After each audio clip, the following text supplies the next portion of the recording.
Tall cake tayo for today's video! Hello mga mi! So for today, gagawin natin tong tall cake.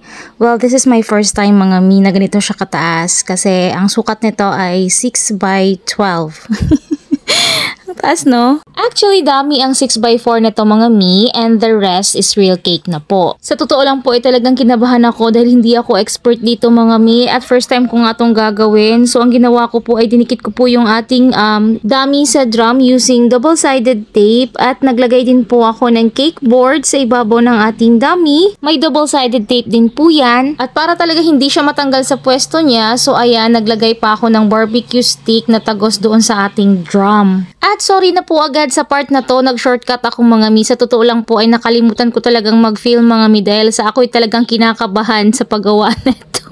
So dahil hindi ko nga po napakita paano ko pinagpatong-patong yung ating cake, so ikukwento ko na lang. So para lang ako nag-stack ng 3-tier cake mga mi. First yung dummy, next is naglagay ako ng board, then cake, then naglagay ako ng mga dowels, yung sago straw, tapos another board mga mi. So may board ito sa gitna, tapos another layer of cakes na naman. At saka ko na po siya tinusok ng center dowel tagos hanggang doon sa ating dummy papunta doon sa ating drum. So bali mga may una is yung 6x4 na dummy, then another 6x4 cake, then another board, then 6x4 ulit. So ang kabuuan niya ay 6x12. Actually mas mataas pa doon mga mi kasi may frosting pot filling, diba? So sa part na to mga mi talagang nag-effort ako, napakinisin ng husto.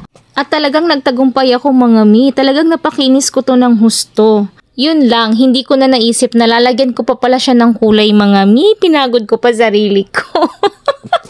At ayan na nga po, for the lagay-lagay na tayo ng color mga mi. Etong color na to mga mi ay nirest ko muna. Kaya siya naging ganyan katingkad. Ang ganda niya sa actual mga mi, sa totoo lang.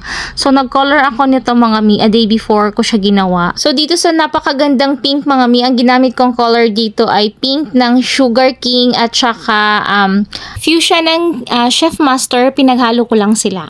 At sa purple naman mga mi, pink ng Sugar King at saka konting blue ng Pietraco. Para naman po sa frosting, buttercream po yung gamit ko mga mi. At dito naman po sa mga bulaklak mga mi, gumamit lang po tayo ng artificial flowers dyan at nilinisan natin. Then bago po natin tinusok sa ating cake, ay binalot po muna natin yan ng cling wrap kasi nga po syempre tutusok natin yan sa cake. So para makasigurong malinis nga mga mi dahil may mga wire yan, so balutin po muna natin ng cling wrap. Etong cake na to ay para nga po pala sa 60th birthday ni Nanay Sayong at ang umorder po nito sa atin ay si Ma'am Yvonne. Ako po, suking-suki na namin si Ma'am Yvonne dito sa Arts and Cakes. Thank you so much po! Grabe, ang taas niya mga mi at sobrang natakot talaga ako dito na baka tumambling yung cake. Tako po. Puti na lang talaga ay umabot doon sa kanila ng maganda yung cake mga mi at wala namang nangyari. Hindi naman siya tumambling, ganun. At eto na nga ang final look ng ating cake mga mi. Napaka-elegante niya mga mi. Sobrang nagustuhan ko siya at nagustuhan din ng ating customer.